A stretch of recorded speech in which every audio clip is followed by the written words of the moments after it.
The people who aren't wealthy is because they don't own nothing. You only have your money sitting in cash. If your money is just sitting in cash, realistically, you're becoming poorer every day. The most obsolete idea is go to school, get a job, work hard, save money, get out of debt, and invest for the long term in the stock market. See, why would you save money when they're printing trillions of dollars? The gap between the 1% and 99% is massive. You see, it's not just money. You have to step back and look at the bigger picture. So what do you do? We didn't get into our situation overnight. Right? If we look back at our situation, you see you inherited that, whatever it is, that poverty. You inherited that mindset, that idea of scarcity, that idea that you don't have enough money. You inherited that. Building wealth becomes a revolutionary act. Because now you start saying, I'm gonna go against what I was taught. Right? And so I said, by starting with $25, if you can do $25 a month, that's cool. If you can do $25 a week, that's cool. But what happens is, once you start understanding the power of how your money works, you'll start saying, yo, I don't need to do that because that's taken away from this. That 25 will now become $50. Guaranteed. That 50 will now become 100 because you're gonna start doing more with less. The person who works out and sees that they drop 10 pounds in 2 weeks says, you know what, I'm gonna go a little harder because I know if I can drop 10, I can drop 20. Right? I know if I see one muscle shape up, I know it's possible. The word possible is so powerful. Possible changes the game. Instead of it being impossible, we now say I am possible or I'm possible. That changes the dynamic. So the first mindset is saying, invest in your first stock. It don't have to be a winner. It doesn't have to be a home run. It can be an AT&T stock that costs $26 right now. It may not be the best investment in the world, but you started. Right? And the great thing about anything is you can't be great if you never go to practice. You can't hit 81 if you never get in the gym.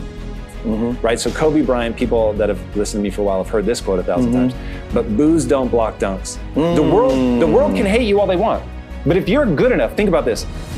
The best basketball players in the world were paid millions of dollars to stop Kobe Bryant from scoring, and scored 81 points in a single game. 81 points. When you've got 5 people paid millions of dollars actively trying to stop you, and they can't because you've gotten that good. That to me is the game of money. People can not want you to succeed all they want, but if you out-invest them, they can't stop you. They can't stop you. Before I had any money, I used to go to the Rolls-Royce dealers and sit in the cars and smell the leather, touch the leather, okay? I went to $1 million houses, and my wife and I would walk through the house, and they'd say, when are your parents getting here, kids? No, we are the buyers. Practice within when you're without. Practice being successful. How many people listening to this today practice being successful today?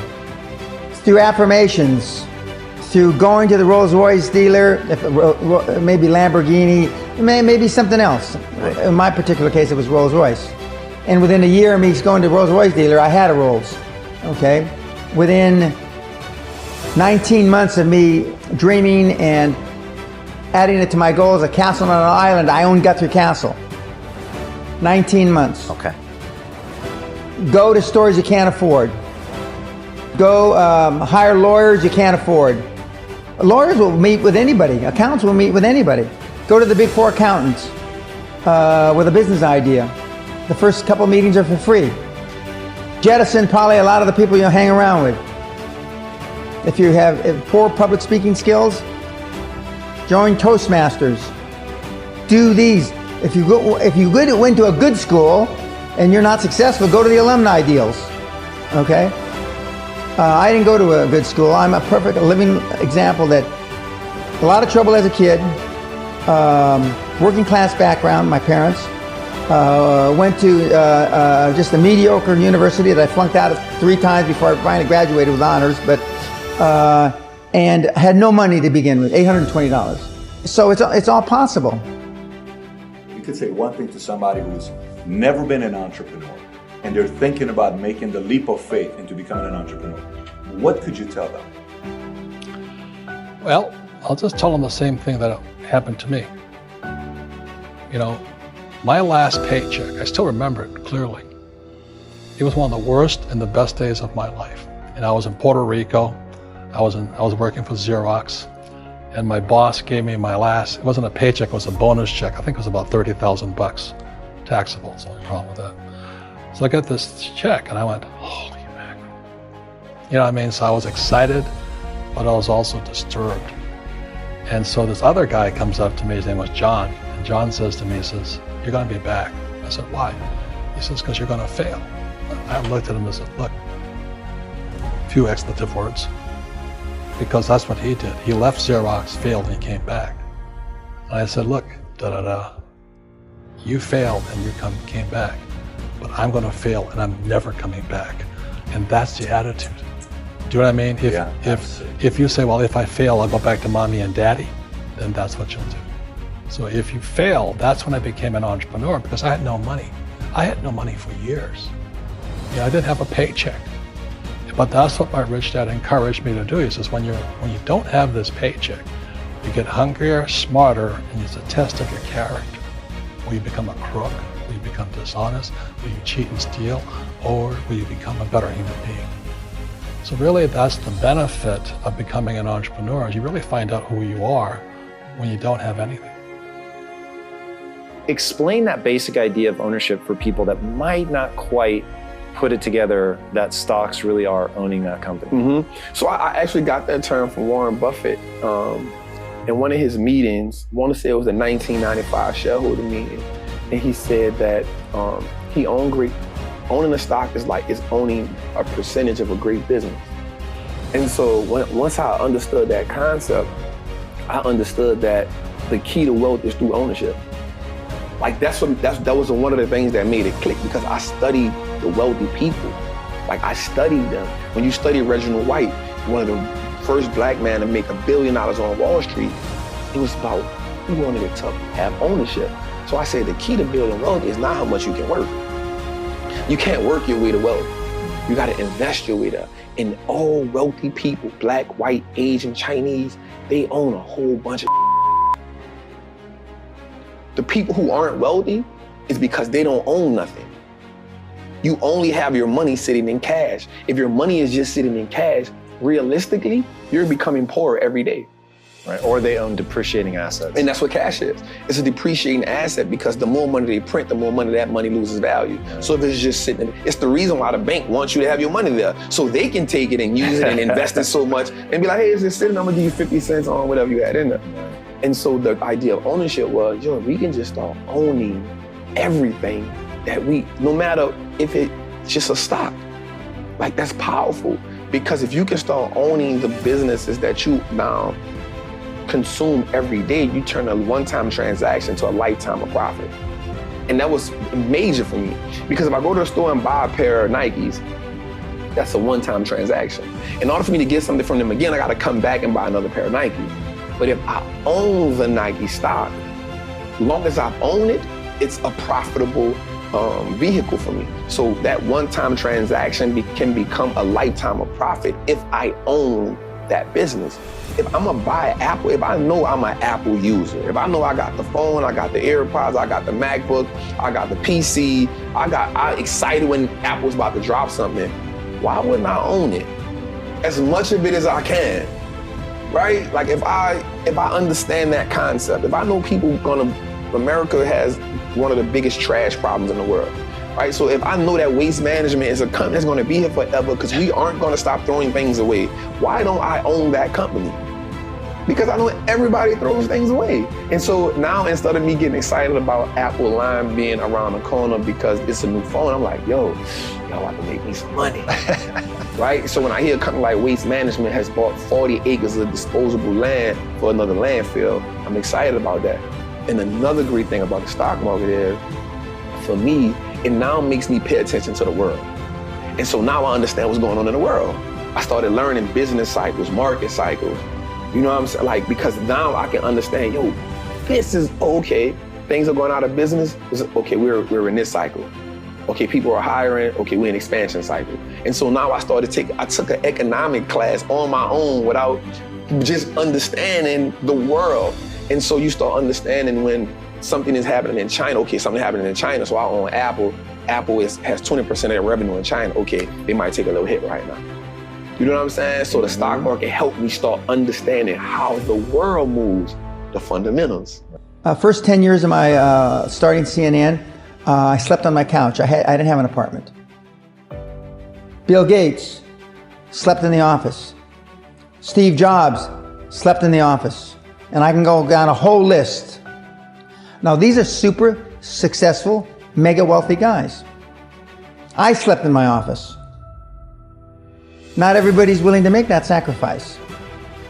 You're 22 years old, you're 32, you're 41 years old, and there's a guy or a gal who's 45 years old who is where you want to be. They've accomplished a lot of things. If you're into, they're saving the world, they're using their money for good causes, go associate with those people, be around those people. And they're easy to find, but they're not going to knock on your door. They're not going to come to your apartment or your flat and ask you, oh, can I help you? A good business is just like a good hustler. A good business has great product. They have great clientele. A great hustler has a great product. He has consistent clientele. A good business on the stock market has what's called a moat, a competitive edge that keeps his competitors away. A good hustler on the street is gonna have that competitive edge where they be like, nah, yo, I ain't rocking with you. I'm gonna just wait till trap come back, right? So there's the competitive edge. A good business has a good branding moat, meaning my name is good, right? So a good hustler on the street, yo, Trap got that blue magic. I'm good on you. Like if I can't get Trap, I'm gonna just go Trap. But Trap got that blue magic, that's what I'm rocking with. Branding mode, right? That's it. A great business on the stock market has more assets, more liquidity than debt. A good hustler on the street is, if you don't learn how to fund your business, if you're operating where all you have is re-up money, you're not gonna last long. Yeah. So once I broke the game down to a way that I can understand it, it wasn't about me just being brilliant. It was like, yo, how do I make the game winnable for me? This is a really important idea. This is what I talk about with business and mindset. I always tell people you have to understand how the game works. And what I mean by that is there's a physics to everything. So there's a physics of business. So thinking from first principles, how these things are actually structured. And I think the big breakthrough, and I've heard you say this, and I think this is really smart, there's a difference between the basics and the fundamentals. Yes. The basics is just 101. Yep. So here are the sort of words and phrases that you're gonna need. The fundamentals are the physics. This is how it works. And once you know how something works, then you can get good at it. But if you, and I really think the vast majority of humanity, and I don't care what class you're in, the vast majority of humanity does not understand how the world works. Therefore, they are at the mercy of the world, and the people that figure out how it works can change things. You know, I mean, we'd use a negative word, say manipulate, but it really isn't that. Like, this is power. Close your eyes, imagine a world better than this one. Open your eyes, get the skills to make that world come true, and go actually make it come true. That's imagine being able to close your eyes, imagine something, open your eyes, and actually be able to create it. That's power. Warren Buffett said he reads 500 pages a day. That lets me know I got a whole lot more reading to do, man. I'm an audible book junkie right now because I can, if he's the greatest investor, and if he's reading 500 pages a day, I don't know how he does it, but in my mind, if he's still learning, I got a whole lot of learning to do. If somebody like Monesh Prabrai and Guy Spivey can pay Warren Buffett $1 million to have lunch with him, and these are already great investors who I look up to, if they can pay him $1 million to go have lunch with him, that means they're trying to learn. Their learning has to go to the next level. So if learning is the catalyst to everybody who's wealthy and successful, I can never be sufficient with what I know. And I think that has to happen too. We have to understand the power in learning and being educated, man. In every one of us is a poor person. There's still a poor person inside me. There's also a middle class person. And the middle class person wants security. They want that steady paycheck. And there's a rich person. And they're all inside of us, except that it's not taught. You're taught to go to school, get a job, and get a paycheck. You're not taught how to get rich. If you read Rich Dad, Poor Dad, my rich dad refused to pay me. He said the paycheck was one of the most damaging things you could take in your life. He says the moment you take a paycheck, you're an employee, and that's the mindset. So my rich dad never paid me. It drove my poor dad, government employee, nuts. You gotta pay people, you gotta pay people. And Rich Dad was not saying that the paycheck was bad. He says you didn't want to be a slave to money. So as an entrepreneur, you know, if Rich Dad folded, I just started another company. I don't need a paycheck. I don't need anybody to take care of me. If my government doesn't like me, I move to another country because they need entrepreneurs there. So the entrepreneur is not so much the business. The entrepreneur is really the mindset and the skill sets and the different set of rules. You see, I don't operate, small business does not operate in the same rules as big business. Entrepreneur is a mindset first, a skill set, and rules. And depending upon whether you're an employee or a small business, the rules are different. The mindsets are different, the skill sets are different.